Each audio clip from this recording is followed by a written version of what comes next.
Welcome to Ohio FFA Career Connection. Throughout this series, we will explore just a few of the vast career opportunities in Ohio agriculture.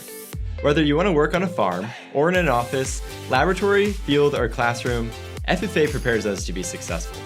Together, we'll get to know various professionals and learn how we can jumpstart our future careers while still in FFA. Let's get started.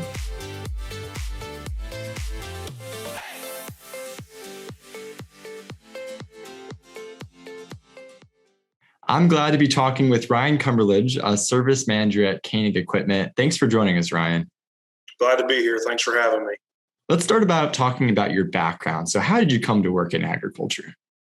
So I grew up on a family farm outside of Jacksonburg, Ohio. It's a little town outside of Trenton, Ohio. My family farms about 2,000 acres of row crops, hay, raise a lot of fat cattle, and brood cow herd. Always had an interest in it, interest in the equipment, interest in working on the equipment. That helped lead to where I am today. Now, what is your current position at Koenig Equipment, and how has that kind of advanced over the years? I'm currently the ag service manager at the Oxford location. I've been here almost 9 years. I started as an ag tech in August of 2012, and I worked in the shop for several years. Then I moved out onto the road service, work on tractors, combines, really anything John Deere. Take the work to the farm, just try to get it done. So I like dealing with the customers on site, get out, get to see new scenery. It's a good change of pace. And then I transitioned into this position probably about 6 months ago.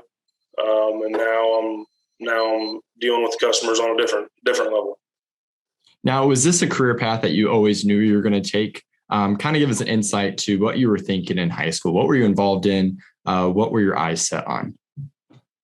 I definitely knew that I wanted to pursue this path.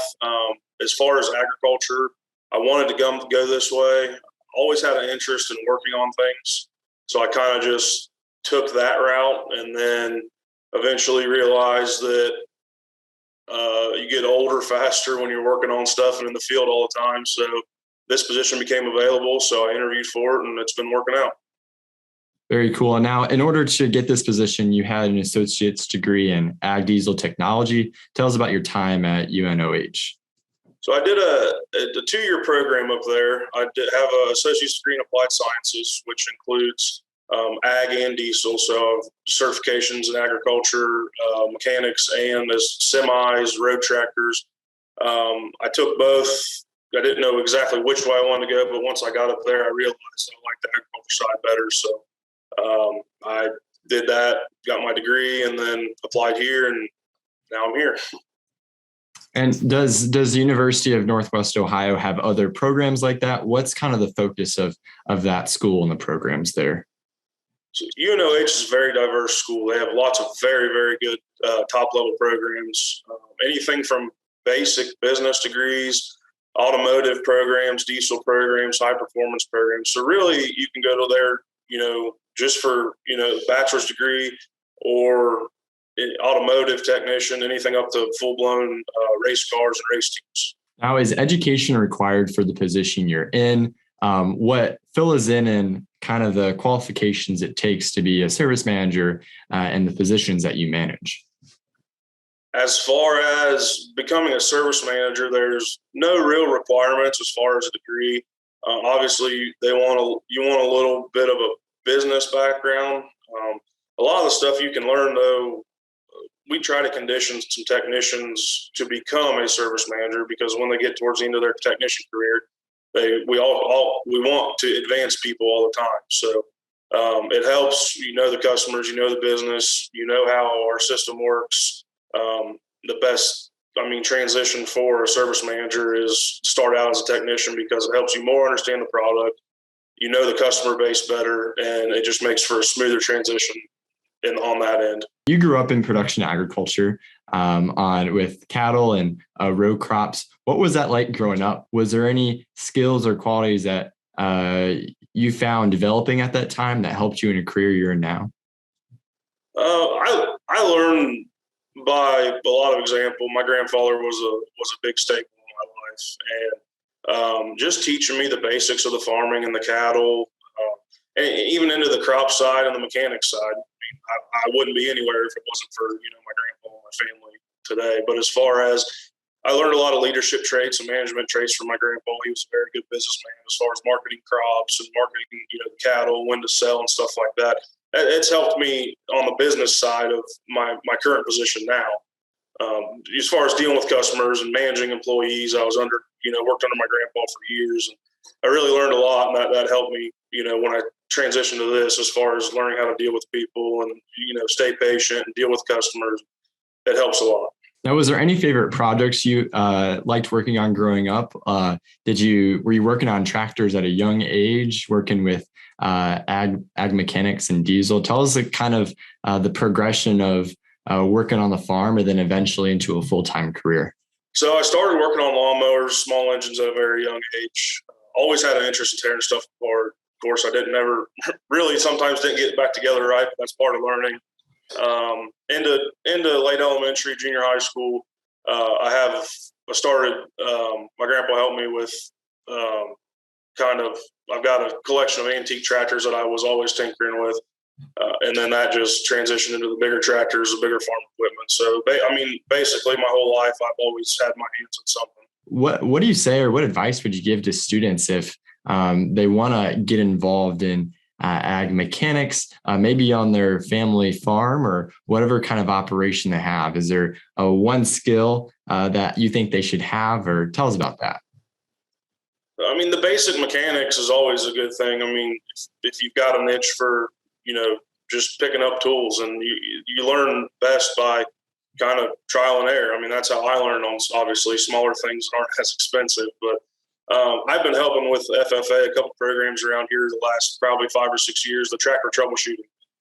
That seems like a good program. So I got 2 different programs I deal with, and I'll bug tractors. They'll come up here, a couple nights before each competition, and all bug tractors, gators, lawnmowers, anything that, they think that can benefit them. They kind of tell me what they've worked on in the past at the competitions, and then I try to get it as close to helping them, so the bugs that when they go to the competition, they're easier to find. Ryan, what are your current job responsibilities in the role you have at Koenig Equipment right now? So right now, as the ag service manager, I've kind of got a daily list that we do. So I come in the morning, make sure the guys obviously all have something to do. I do my walk arounds. I touch base with them, figure out where they're at on the job. How much longer. You always got somebody calling in and wanting to know when their tractor's going to be done or when their combine's going to be done. So that's kind of one of the first things we do in the morning, is just touch base with my mechanics and see where they're at, when they're going to, think they're going to be done. That way we can schedule the next job. We prioritize jobs as how they come in and how big of a push it is to get them done. So if we got a machine down in the field, obviously if it's in season, that's obviously the priority. Or if they get it to the shop and it's down, we get right on it, get it tore apart, diagnose it, and then from the diagnostics, we put a quote together, get with the customer, and get it okayed. Then we get the parts ordered, and then we start putting it back together so it can get back out the door. The faster we can turn something around, the happier the farmer is. There's nothing worse than someone's got something, a combine down in the middle of harvest, and we can't get the parts, or, we have to get to it. We have to get it done, because that's what makes them their money, which that makes us our money. You work in maintenance and repair and ag diesel technology. Is there any other sectors of Koenig Equipment that we should know about, or what does generally the company look like? How large is it? How many employees do you all have? So we are 15 stores through Ohio and Indiana. We have 120 technicians, and we offer anything: parts, sales, service. Our service department, we're very diverse. We have a lot of programs that we promote. We do a lot of inspections. We do a flat rate inspection, and then that gives the customer a better deal on parts and labor. So we then in turn upsell, our parts and labor through that inspection. That creates a lot of our off-season revenue. We get guys to bring stuff in, after season. We try to push to get planters in after they come out of the field. That way that the guys can back them in the barn, and then all they have to do is hook them up the next spring and they're ready to go. Same with the combines. When they get done in the field, we try to get them to come in. Any major issues, anything from major engine issues to basic services, anything to make it easier on the farmers, we try to push it to where it's done before it goes in the barn. That way they don't have to think about it. You always have those guys that they want to bring it in 2 weeks before they want to start running crops, and then it's a rush to get it done. That's why we try to push it after they're done harvesting. Farmers and producers, do they bring their equipment, their vehicles, whatever needs work into your shop, or do you guys go out in the field to give us like a situational about like when is the right time that farmers bring it in? What are those cases and emergencies in which you guys go out? So we do either or. We have a mobile response team. We have a fleet of service trucks all across Ohio and Indiana. It's really what is more cost effective for the customer. So if they have multiple units they're wanting to do inspections, or multiple units they're wanting to do maintenance on, we probably do just as much on-road work as we do off the road. Obviously, if it's a bigger repair, we can get it to the shop. They save on travel costs, but we are set up to where we can do anything in the shop or anything on the road that we do in the shop with our fleet of trucks. What does that workforce look like? Is there something that each one of your employees and technicians specialize in? How do you guys split up responsibilities when you go into the workday? So obviously everyone's got a strong point. Just depending on the diversity of the shop, most shop has a couple senior techs, and we're always trying to grow younger techs. So some guys we push to specialize in tractors. Some guys we push to specialize in combines. I like to see somebody at least specialize in two fields as far as tractors and seeding or combines. We have hay, we have forage, construction, small construction, compact construction equipment. It just depends on when we get a new tech, where we need the strengths is how we try to condition. So the sky's the limit. You can specialize in whatever, we feel need and whatever's going to benefit us. But if you also have an interest in tractors and combines, and we're going to try to push you both ways. That way you're a more diverse technician. Now, is there a busy season for Koenig equipment, or your job specifically? Is it before, after harvest, or is it kind of equal work if you get everyone to bring it in at an appropriate time? So obviously your spring and your fall is obviously your busier time. And we push our inspection program all season because that kind of gets us through the summertime. You've got wheat harvest. A lot of guys harvest wheat around this area. So that it picks up usually, June into July, and then we kind of get it slow until we get to August, September. We start picking up a little bit. The winter is obviously the slower time, but we do try to push a lot of off-season work through the winter time to get us through. Now, what do you enjoy most about your position as a service manager? Like, what makes you excited to wake up in the morning and go to work? So I enjoy dealing with customers. I like talking. I can talk to anybody. It's definitely a different aspect. It's just as hard work, but it's a different kind of work. You have to gain the trust of the customers, because if they're bringing their $500,000 combine here and they want to get $20,000 worth of work, you have to be able to sell that. They have to be able to trust you to know that it's going to be done and be done right when it leaves the shop. That's one of my favorite things. I like dealing with the customers. It's always a change of pace. It's always something different. I'm not working on the same thing for weeks at a time. So it's always a breath of fresh air. Yeah, communication and relationship based. You see that in a lot of agricultural businesses. Oh, yeah.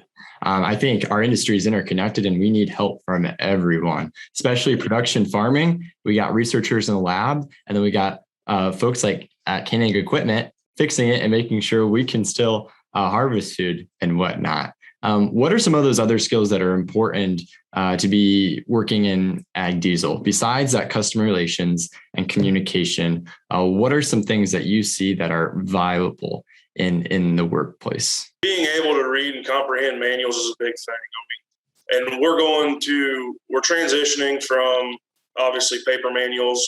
Everything's going web-based. It's just like anything else. Everything's it's more computers. Technology is huge. And even in the John Deere industry and the John Deere company, they spend a lot of money in R&D.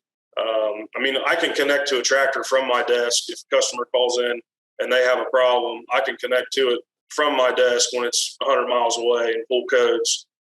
Or I can try to change software. I can try to diagnose it from my desk before I send somebody out there that way. If we need to send some parts with them, that we kind of have a basic idea. Instead of sending somebody out to do it, I can do it from my desk, and that gives us an advantage over the competitors. Now, for those who are wanting to enter into a career in ag diesel, and they're maybe graduating high school in the next couple of years, what makes a great employee? What is going to make them stand out when they apply for a position? Because I assume this industry has many positions open that need to be filled. One of the biggest things is reliability.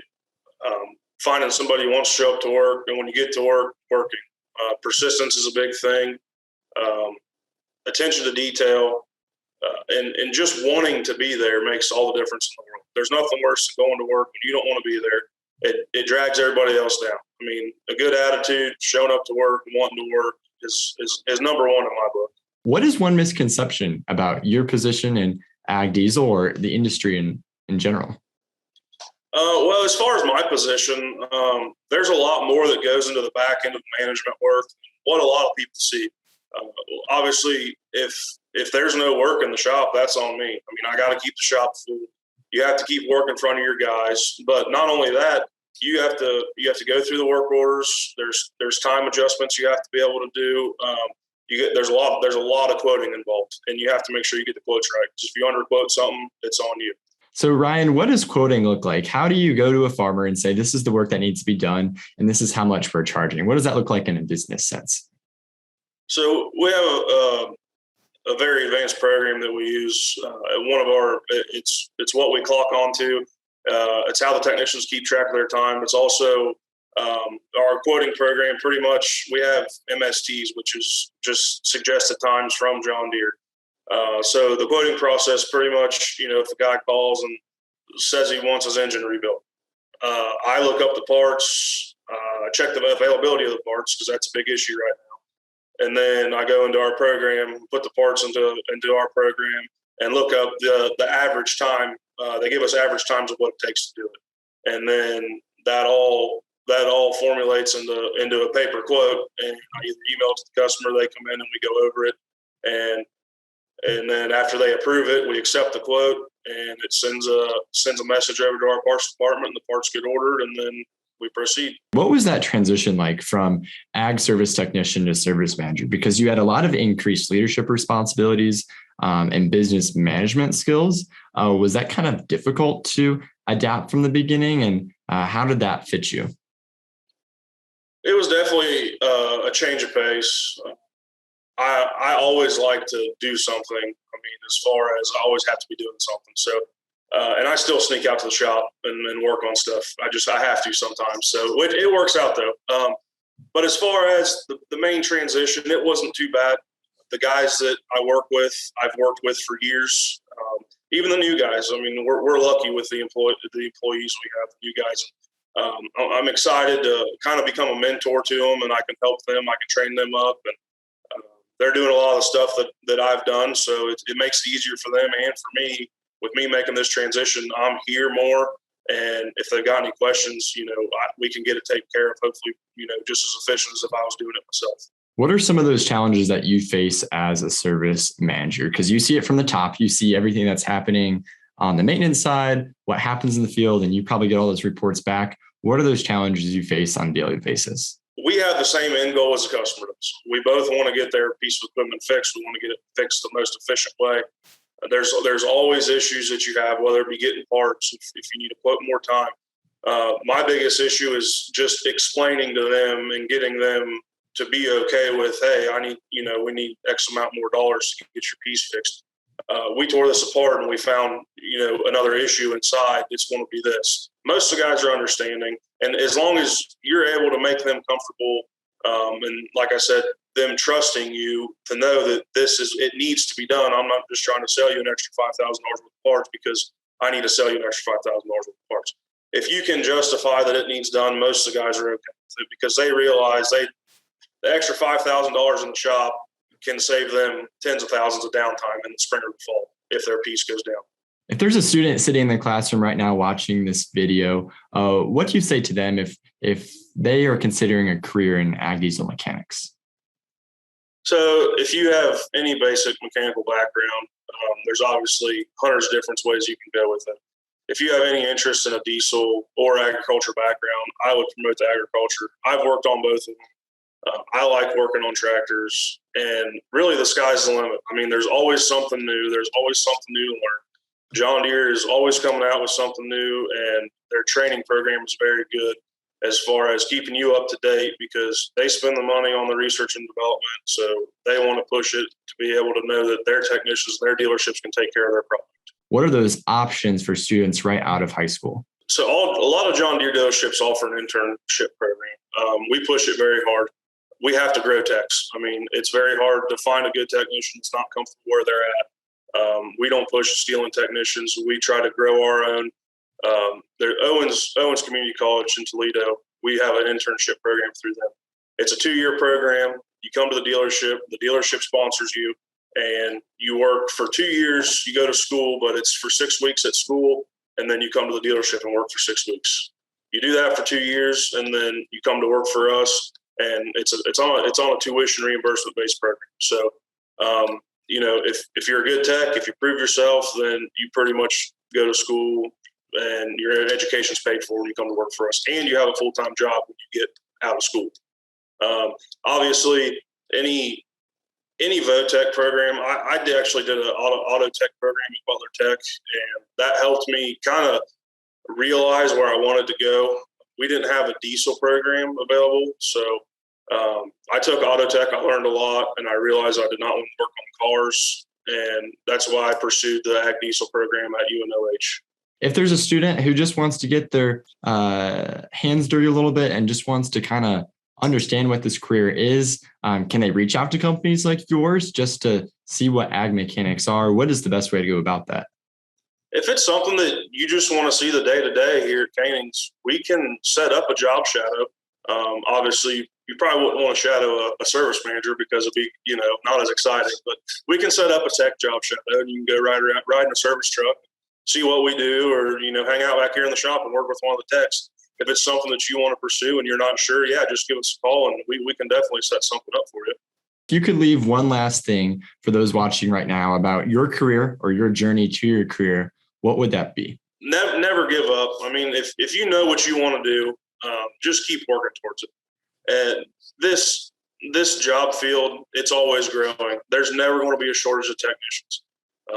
And obviously, if you start as a technician, as you grow in the field, there's always advancement opportunities, especially within our company. We try to promote and hire within. So really, the sky's the limit. Ryan, thanks for taking the time to talk to me today. I know Ohio FFA members will be glad to hear about your career path. Thanks for having me.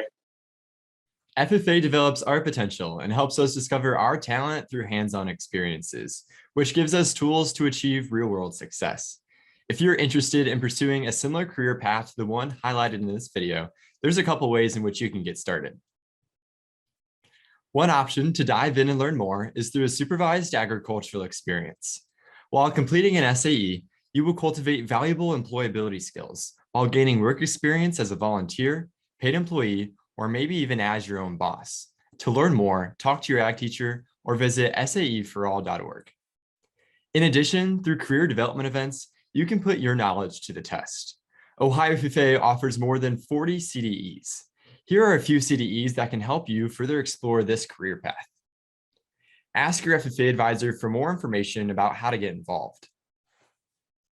As FFA members, it's important for us to start making these connections and finding future possibilities that align with our interests.